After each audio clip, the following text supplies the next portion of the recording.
તો અમદાવાદની અલગ અલગ સ્કૂલોને બોમ્બથી ઉડાવી દેવાની ધમકી ભર્યો મેલ મળતા જ સ્કૂલો પણ સતર્ક થઈ ગઈ છે। ફરી એક વખત 1 મહિના પહેલા પણ 26 જેટલી સ્કૂલોને ધમકી મળી હતી, ત્યારબાદ 6 જેટલી હાઈકોર્ટને ધમકી મળી હતી। હવે આજ રોજ સંત કબીર અને સેન્ટ ઝેવિયર સ્કૂલને ધમકી મળી છે। સંત કબીરની 3 બ્રાન્ચને આ ધમકી મળી છે। ડીપીએસ બોપલ, સેન્ટ ઝેવિયર્સ દોયલાને ધમકી મળી છે। સાથે જ કેલોરેક્સ સ્કૂલ છે જે ઘાટોડા વિસ્તારમાં આવેલી છે, સ્વયં સ્કૂલને પણ ધમકી ભર્યો મેલ આવ્યો છે। મેલ પર ધમકી મળી છે અને તેને ઉડાવી દેવાની ધમકી મળતા જ સ્કૂલો દ્વારા હાલમાં તપાસ કરવામાં આવી રહી છે। બીડીડીએસ અને પોલીસ દ્વારા પણ તપાસ શરૂ કરવામાં આવી છે। સ્કૂલો ખાલી કરી અને વિદ્યાર્થીઓને રજા આપી દેવામાં આવી।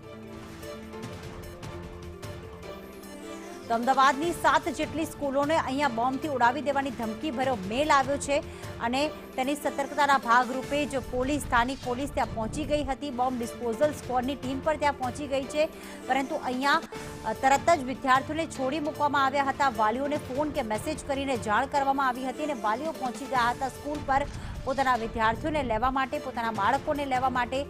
1 મહિના પહેલા પણ આવું જ થયું હતું ને કોઈ જ વાંધાજનક વસ્તુ ન મળી હતી અને એ મુદ્દે અટકાયતનો દોર પણ શરૂ થયો હતો।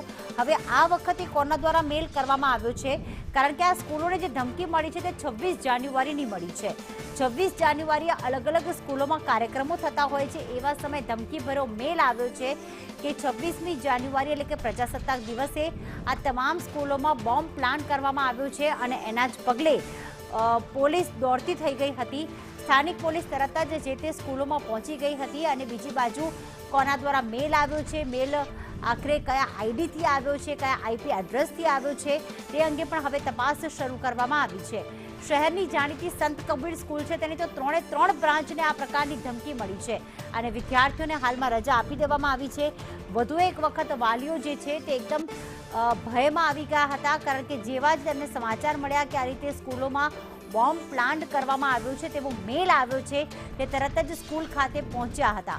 આ 1 મહિના પહેલા પણ આવા દ્રશ્યો અમદાવાદની પશ્ચિમ વિસ્તારની અલગ અલગ સ્કૂલોમાં જોવા મળ્યા હતા, જેમાં ડીપીએસનો સમાવેશ થાય છે, એકલવ્ય સ્કૂલનો સમાવેશ થાય છે, કેલોરેક્સ સ્કૂલને એ વખતે પણ મેલ મળ્યું હતું, સાથે જ સંત કબીરને પણ મેલ મળ્યો હતો। આમ પશ્ચિમ વિસ્તારની 26 જેટલી શાળાઓને ધમકી મળી હતી।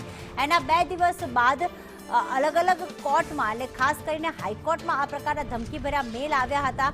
જે તે સમયે પણ આ ધમકી જે છે તે બિલકુલ ફેક સાબિત થઈ હતી અને માત્ર ડર ઊભો કરવા માટે, ભય ઊભો કરવા માટે આ પ્રકારના મેલ મળ્યા હોય તેવું સામે આવ્યું હતું। પરંતુ આ વખતે પણ 7 જેટલી સ્કૂલોને જ્યારે ધમકી ભર્યા મેલ આવ્યા છે ત્યારે તંત્ર કોઈ કચાશ રાખવા નથી માંગતું।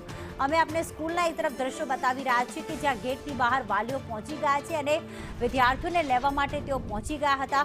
આ તમામ સ્કૂલો ખાલી કરાવી દેવામાં આવી છે અને બીજી તરફ જે મેલ આવ્યો છે, જે આઈપી એડ્રેસથી આવ્યો છે, તે મેલની પણ કોપી આપણે બતાવી રહ્યા છીએ।